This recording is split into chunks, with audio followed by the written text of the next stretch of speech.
In honor of Veterans Day, we're going to be interviewing some of our veterans who work at this school and asking them questions about their service.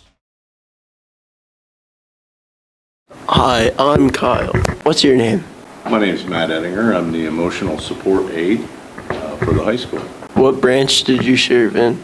I served in the United States Army. What were the requirements to join the military? When I graduated high school, I went to college first, and I didn't like college, so I went to the Army. At that time, they had to give you an ASVAB test, which you had to score pretty high on. I did.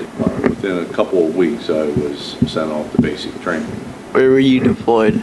I was stationed at Fort Dix for basic training, Fort Devens, Massachusetts for my advanced individual training, and then from there I was sent to Schofield Barracks, Hawaii. What inspired you to join? I didn't really have any inspiration, I don't think, that drove me to go in the military. I just felt that it was something that every person should do. I had a lot of friends that I graduated high school with that went in the military immediately after high school, and it was a thing that I decided that, I needed to do it. I needed a little structure in my life, and that's where I ended up. What advice would you give to someone pursuing military career? I would say go for it.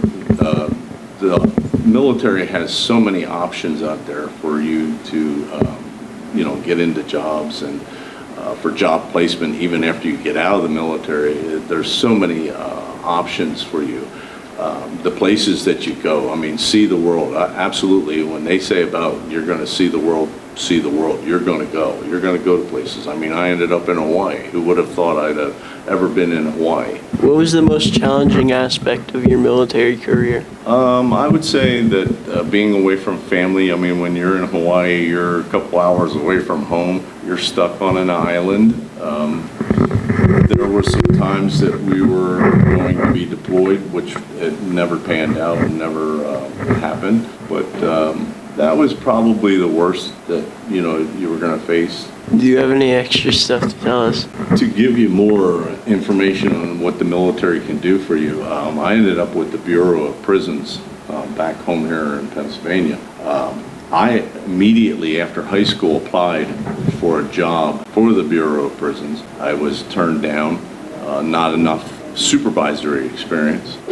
It took another 10 years before they called and said, hey, we have job positions open. I then did 32 years with the Bureau of Prisons. So it opened a door. It gave you extra points also when you scored on a test to get in there. And then it also gave you a step up on the other correctional officers because you had a little bit more background than what they did. Thank you. Thank you for having me.